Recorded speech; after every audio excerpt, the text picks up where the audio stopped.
I guess one would think, in terms of people like Julius Caesar or Alexander. And I would say in many ways he's greater. He's one of the most influential military leaders of all time. Napoleon was exceptional in that he was genuinely loved by his men. Napoleon Bonaparte. Sure, he's famous for epic battles and big ambitions. But do you truly know about his darker side? Today, we're diving deep into the shocking truths behind his campaigns. You'll see the secrets and terror that shaped continents.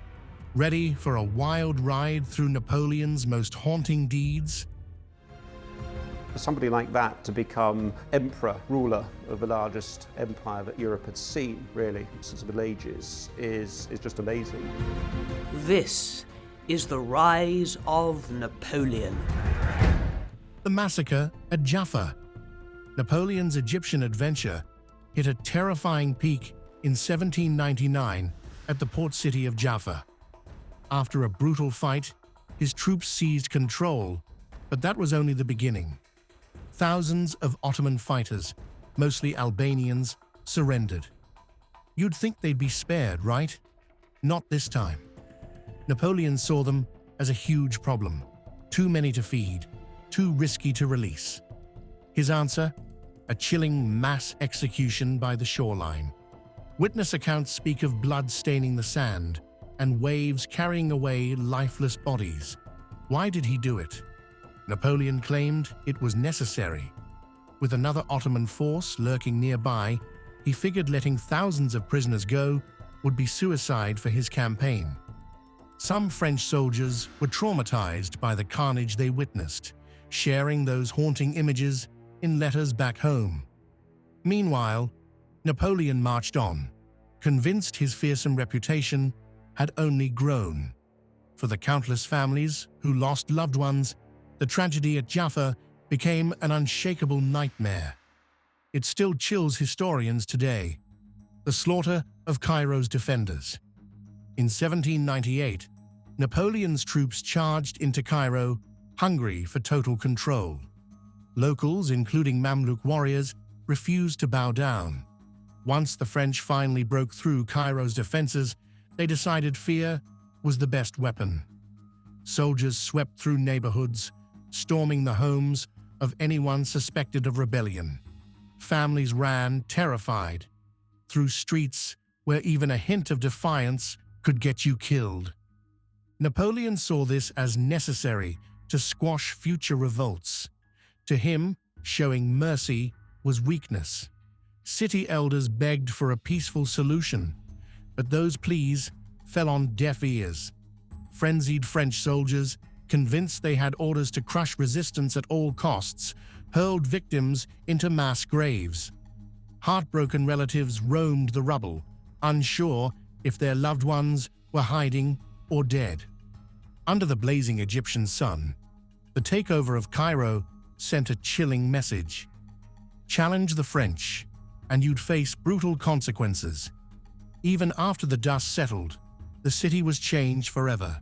Its spirit wounded, its people shattered and traumatized. The reintroduction of slavery in the colonies.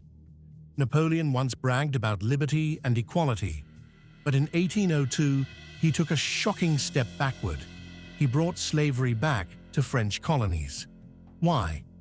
The colonies, especially Saint-Domingue, nowadays known as Haiti, were economic powerhouses built on forced labor. After enslaved people won their freedom, profits plummeted. Napoleon wanted that money machine running again. He sent an expedition to Saint-Domingue, determined to restore total French control, and with it, slavery. The fighting became brutal. French troops unleashed horrifying tactics, from mass executions to forced labor camps.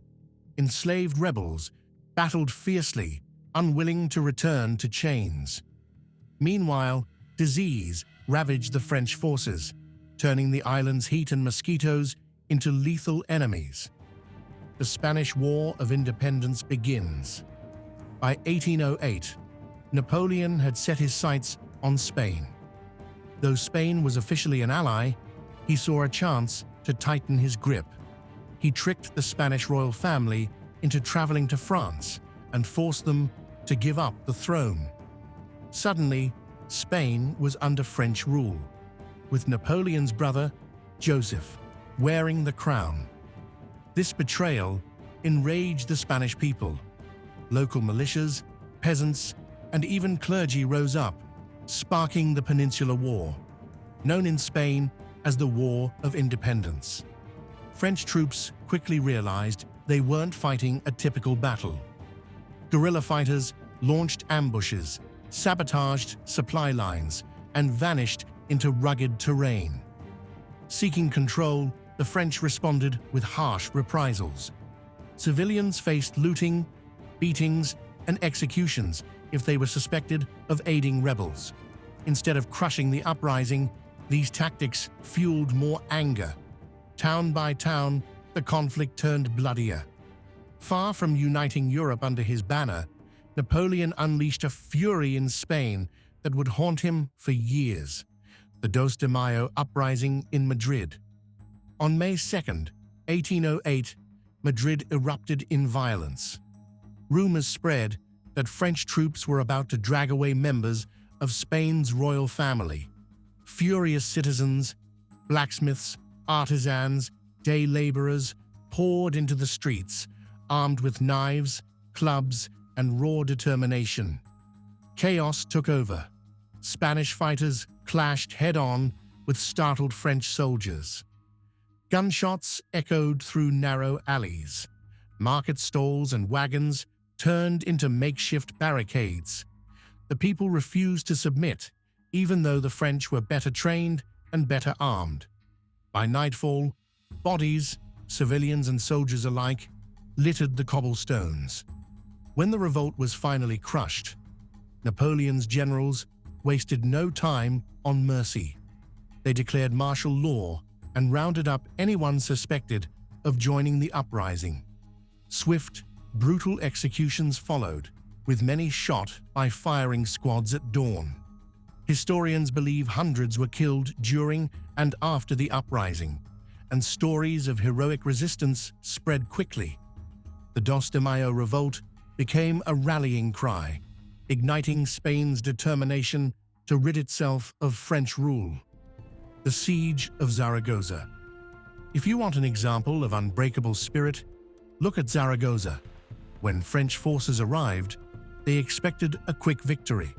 Instead, they found a population determined to fight to the last breath.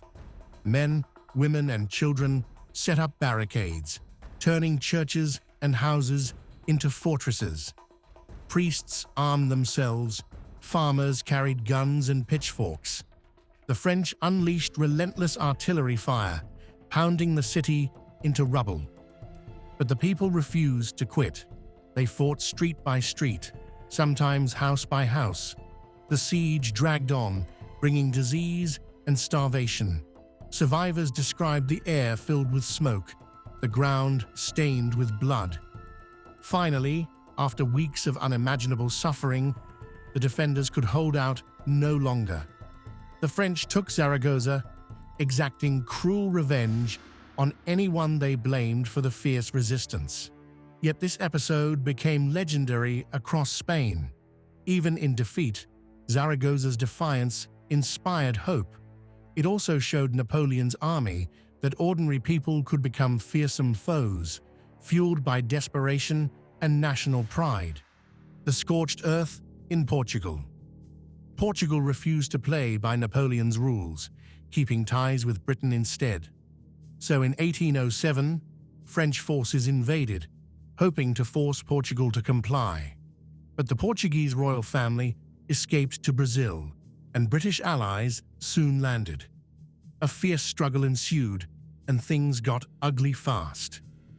Desperate to deny resources to the advancing British, the French adopted a scorched earth policy. Farms were torched, wells poisoned, and livestock slaughtered.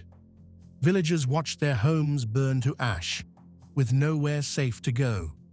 Meanwhile, British-Portuguese troops tried to cut off French supply lines, making life equally miserable for Napoleon's soldiers. Starvation and disease spread like wildfire, affecting soldiers and civilians alike. People fled the countryside in droves, trailing heartbreak and chaos behind them.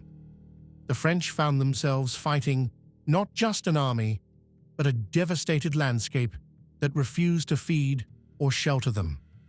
By the time the battles subsided, Portugal was scarred, its fields ruined, its people traumatized, all in Napoleon's grand quest for power. The kidnapping of the Spanish royal family. One of Napoleon's boldest moves was basically kidnapping Spain's King Charles IV and his son, Ferdinand VII. He lured them to France under the guise of peace talks, then pressured them to surrender the throne. Before they knew it, they were his not-so-happy guests. Spanish citizens were livid.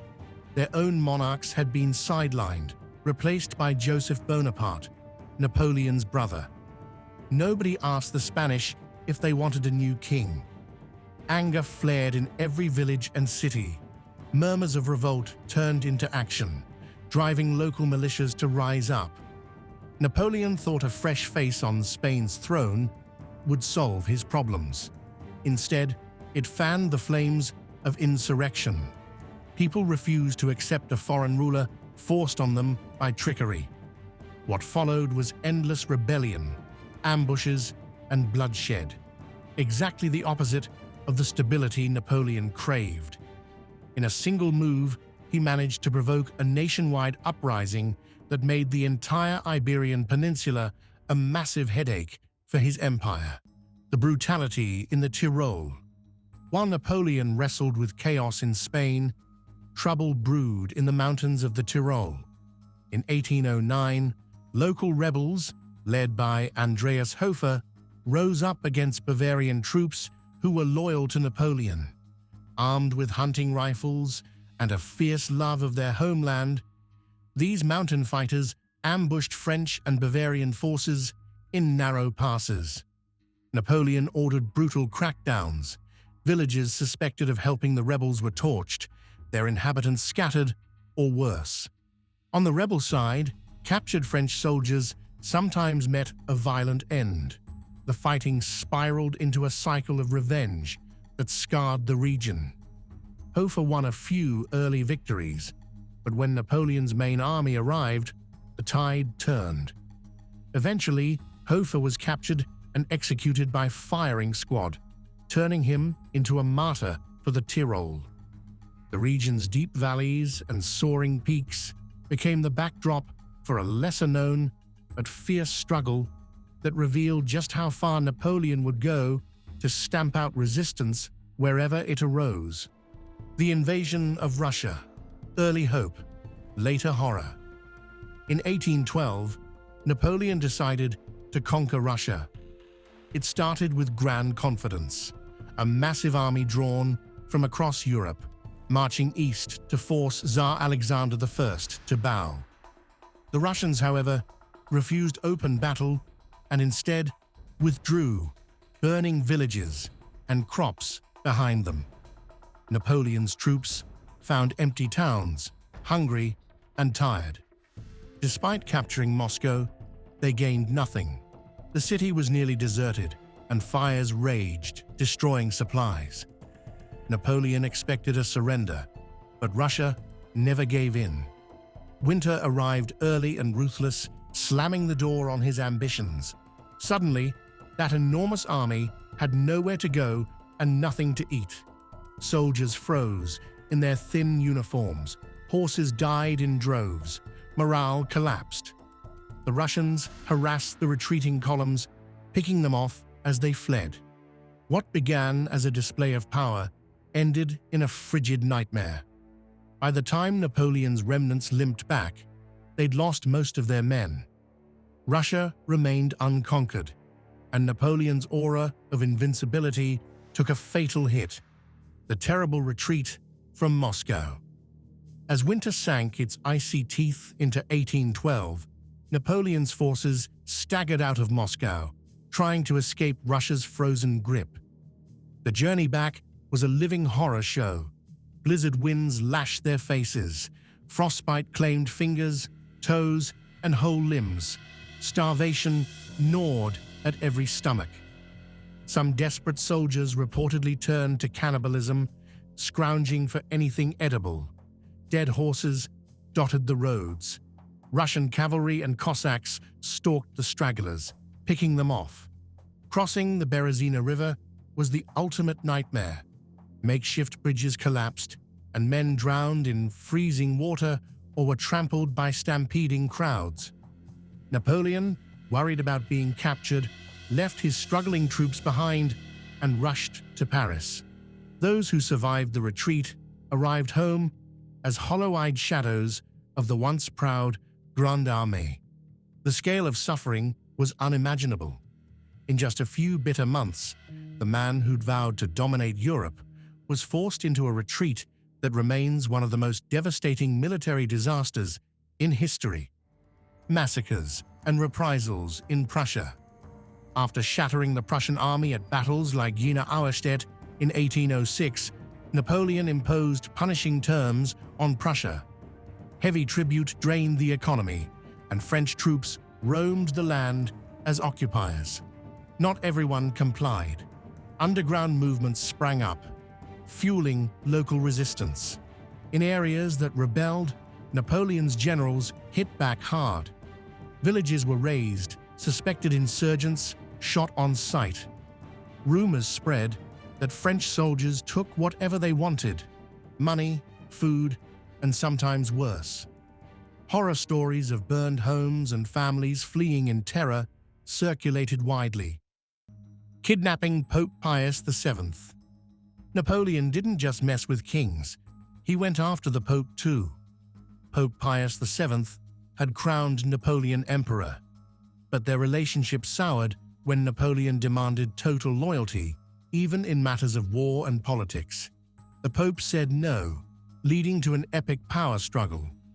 In 1809, French forces occupied Rome.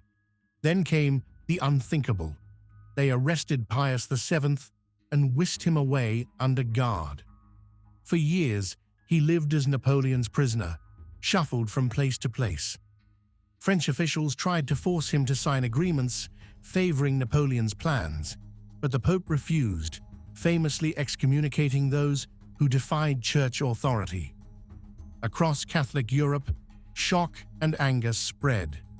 To many, seizing the head of the Catholic Church was beyond outrageous, a direct assault on God's representative. Napoleon, of course, believed he was just flexing his might. But the abduction of a sitting pope became a lasting stain on his reputation, showing there were almost no limits to how far he'd go for control. Looting Europe's art treasures. Napoleon didn't only crave territory, he also wanted Europe's best art and cultural treasures. His armies swept across the continent, snatching priceless paintings, sculptures, and artifacts from Italy, the German states, and beyond. Cart after cart of treasures rolled back to France, many destined for the Louvre, then called the Musée Napoléon. He believed France should be the grand showcase of civilization, so why not gather every masterpiece under one roof? The forced conscription of young men. Napoleon's constant wars required endless manpower, so he pushed aggressive conscription laws across France and the lands he controlled. Young men from Italy, Germany, and elsewhere were drafted, often against their will, to fight in far-flung campaigns. Families were left in tears as sons marched away to serve an emperor they hardly knew. Resistance to conscription boiled over in certain regions. Some peasants hid in forests, forging documents to avoid the draft. Court deserters could face execution. Meanwhile, the Grande Armée's casualty lists kept climbing, demanding fresh recruits. For many recruits, the reality was brutal. Low supplies, exhausting marches, and near-constant combat. Desertion was risky, but so was staying in an underfed overworked army, use of secret police, and censorship. Napoleon's hold on France stretched beyond the battlefield, thanks in large part to his Minister of Police, Joseph Fouché, a brilliant yet ruthless mastermind of surveillance. Under Fouché's direction, a giant network of secret police sprang up across the country. Nothing escaped their watchful eyes. Cafes, salons, even dinner tables became hotbeds of potential gossip. Neighbors spied on neighbors, scribbling reports about any suspicious remark. A single careless word could lead to a frightening knock on the door. The press also felt Napoleon's iron grip. Newspapers and pamphlets had to glorify his reign or risk immediate shutdown. Writers who ventured beyond approved scripts faced arrest or worse. In this suffocating atmosphere, most journalists chose self-censorship to stay safe. Public debate gave way to whispers, with citizens wary of trusting even close friends. Some saw these tactics as a way to maintain stability, especially during wartime. But critics argued Napoleon was strangling the very freedoms sparked by the revolution. With Fouché's secret police always lurking, an empire built on grand spectacle also thrived on fear. Napoleon's story isn't just about dazzling victories. It's also packed with ruthless ambition and widespread suffering. His legend stands, but the scars he left run deep. Thanks for watching.